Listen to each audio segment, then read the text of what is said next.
Reggae and dance start off with freestyle. A man jump on a beat, do a song, you know, and then get a bus. Right now, a man out of UK, Chris Sata decides say, yo, this freestyle thing at African, you know. You get me? I say, yo, Chris.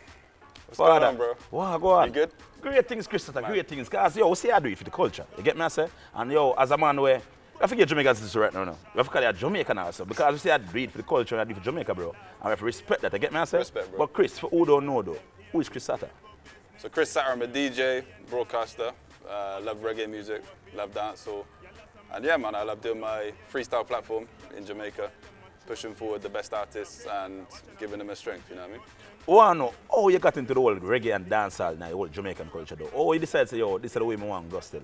So I never heard too much reggae and dancehall as a child growing up, but I was always into music, you know? My mum and dad love music. So yeah, from the age of about 12, 13, I started listening to reggae, and I just fell in love with it from there, bro.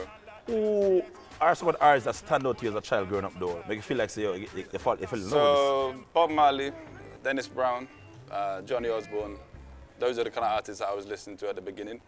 And I used to love ska, rocksteady, and all the kind of 60s, 70s kind of reggae. And then from there, I got more into dancehall, and that's where my platform started. A man can love a passion and love something, but how he actually says, yo, I'm going to do this. Like the whole freestyle way how you do it is kind of unique and different, you know? I mean, there's people that have been doing it from before me, who I look up to, you know, the likes of Shawnee B, even The Fix, you know. There's lots of platforms doing that kind of thing. And I decided I wanted to do it differently, I wanted to do it my way and bring a different energy to it and just support the artists that I love. Alright, man, tired of the gun life. Boss me want on life. Let's talk about the broadcasting thing in the UK though. So I started doing radio when I was about 17, 18. Started doing like community radio, you know, presenting my own show. And then just natural progression through there. And then I started doing guest mixes on various radio stations and just trying to interview my favorite artists and showcase the music that I love. The top 3 freestyle of all time for Chris Sata. Quada, Credit Law. I couldn't tell you the third one. So that's Quada and Current Law. Yeah, man. What stand out most about those two though for you? So for me, it's just the energy in the room and the unpredictability of how it happened. So the 2 ciphers, they were never really planned to go down that way. The artist just pulled up at the time, and that's how the vibes kind of started from there. When that Jamaica, it seems like you're honorary Jamaican. To almost say the arts them deal with and treat, it's like, it's a white man I go through, but we see a pull up everywhere. What do you see at Seaview Gardens with Dexter up them nice streets? Man. Like, talk to me about that. Well, I love it, man, and I'm very grateful that Jamaica's been so welcoming to me. You know, Jamaica's really welcomed me with open arms, and I'm ever grateful for that. So I try and give the people back the same strength and same love. So when did the freestyle in Jamaica though, you go back to the UK though, like, what's the reaction in the UK though, from it?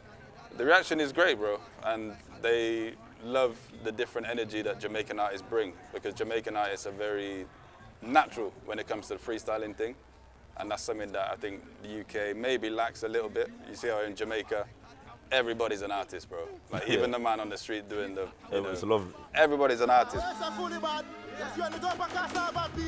So there's a question where most dancehall fans worldwide keep asking, is trap dancehall relevant overseas and not just in Jamaica? It's not as relevant, I'll tell you that.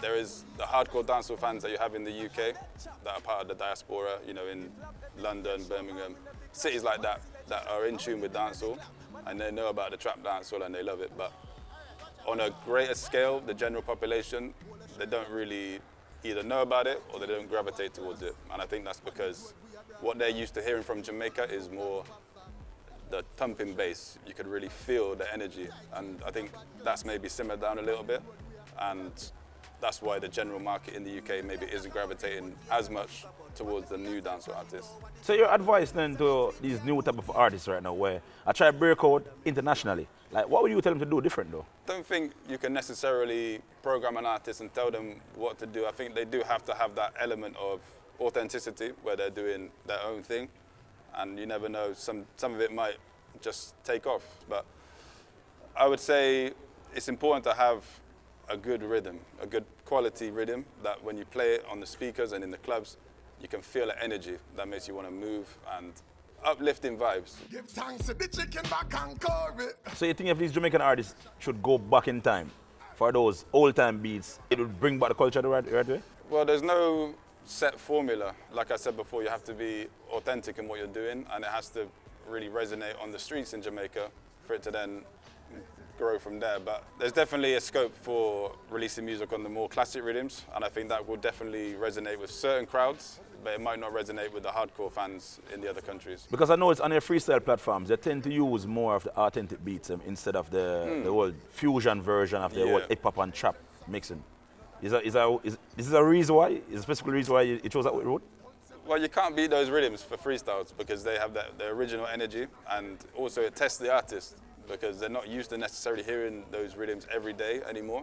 So it brings back that old energy, but gives it a new, updated flavor. So that's why I love using Does it those surprise rhythms. you though when maybe per se a hot artist in Jamaica right now on a trap beat, when you give him an old beat, old school beat now, you see him kind of fumble like I say, I mean, Have you ever seen it before though, like I have seen that before. them fumble I say, yo, Jano. Yeah, I have seen that before, but it's just not their era, and maybe they're not used to hearing that kind of rhythm. You can't necessarily blame people for that because they're living in their time.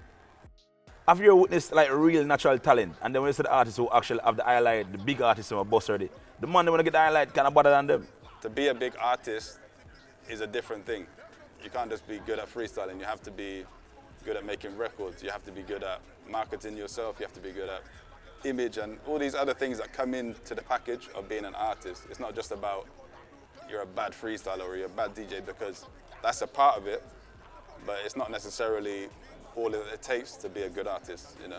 Have you ever seen artists that are good recording artists, but on the freestyle? It's a different skill set, and it doesn't necessarily take away from their greatness because they're great in their own respect. You know, you look at certain artists, they make a great record that make you feel a type of way, and they can move you, but they might not be the best DJ. Song of the year for you in dancehall?